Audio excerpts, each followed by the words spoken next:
300K ang sinasahod ko kada buwan, pero ni piso ay wala akong ibinigay sa mga magulang ko kahit pagrabe yung pangungumbinsi nila sa akin. Hello Ate Ann, itago mo po ako sa pangalang Michelle. Malaki ang kinikita ko kada buwan mula sa trabaho ko at sa ilang sideline at online business ko. Marami ang nagsasabi na masuwerte ako.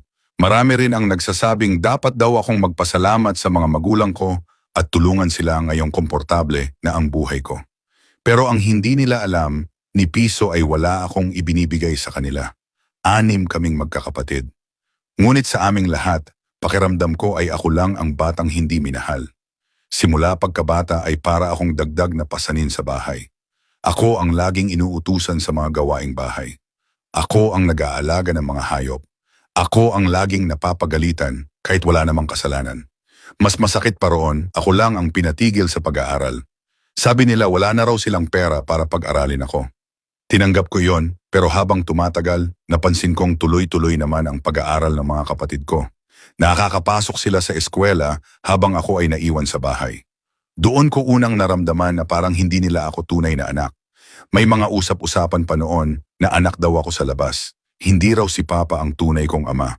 Marahil iyon ang dahilan kung bakit malamig ang pakikitungo nila sa akin.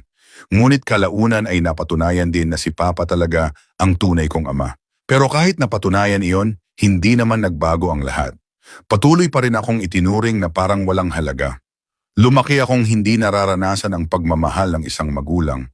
Nung sanggol pa ako ay sa lolo at lola ko ako iniwan.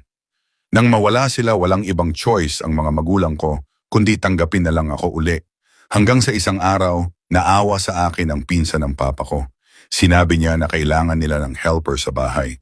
Walang pag-aatubili akong pumayag dahil gusto ko nang makaalis sa buhay na meron ako noon. Akala ko magtatrabaho lang ako sa kanila. Pero mali ako.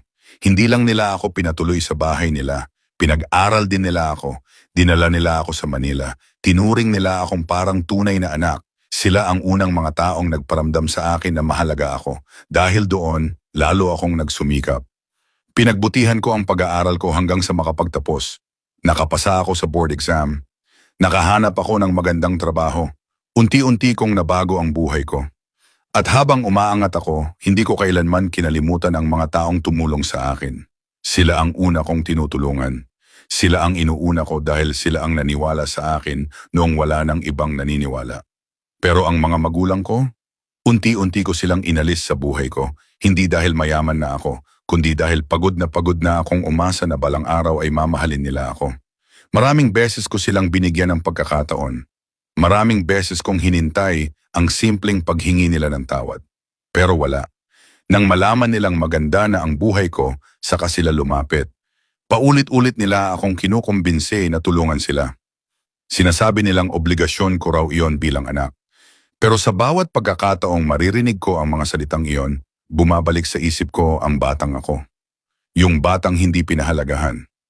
Yung batang pinatigil sa pag-aaral habang ang mga kapatid niya ay may pagkakataong mangarap. Kaya hanggang ngayon, matigas pa rin ang puso ko. Alam kong sila ang nagluwal sa akin. Pero alam ko rin ang lahat ng luha, gutom at sakit na tiniis ko dahil sa mga desisyong ginawa nila noon. Minsan naiisip ko kung mali ba ako. Dala-dala ko pa rin ang tanong na ito. Masama ba akong anak dahil pinili kong ibigay ang pasasalamat ko sa mga taong nagmahal sa akin at hindi sa mga parents ko?